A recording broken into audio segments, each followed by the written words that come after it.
malheureusement, on va dire chaque année, il y a des orientations un peu plus spécifiques sur la précarité.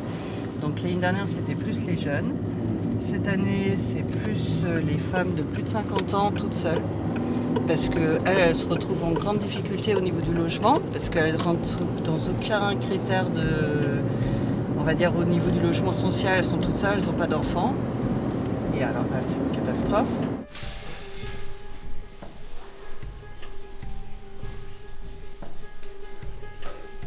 La spécificité des Vira, c'est d'abord, en tant qu'entreprise d'insertion, de créer de l'emploi à destination des personnes qui en ont le plus besoin.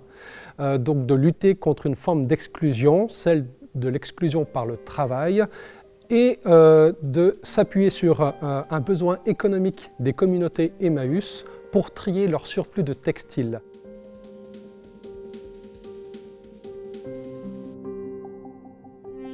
Il y a beaucoup de femmes qui sont touchées par le chômage, qui sont sans emploi, et c'est vrai que ce sont elles qui vont d'abord spontanément se présenter sur ces postes-là.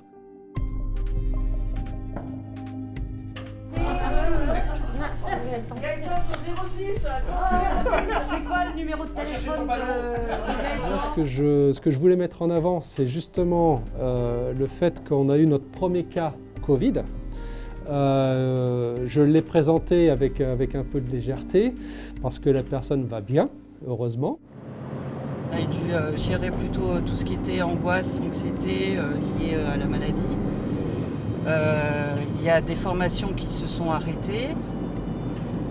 Les gens sont plus craintifs, donc c'est vrai que c'est plus de la gestion, on va dire, sociale. Moi, je me suis retrouvée à faire beaucoup plus de social que du professionnel.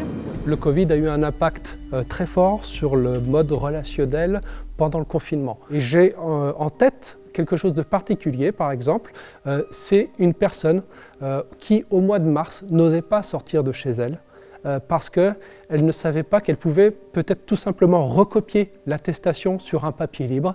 Elle n'avait pas d'imprimante. Et elle a imaginé qu'elle ne pouvait pas sortir de chez elle. Voilà le genre de situation qu'il a fallu qu'on arrive à dénouer. Donc le Covid a effectivement eu un impact très fort sur la relation qu'on a pu avoir et le soutien qu'on a été amené à apporter à des gens sur finalement des choses qu'on n'avait pas l'occasion jusqu'ici de faire, des thèmes qu'on n'avait pas l'occasion d'aborder avec eux. Malgré un contexte compliqué, difficile, l'activité, elle s'est menée. Nous sommes fidèles finalement à nos engagements, ne pas subir, toujours agir.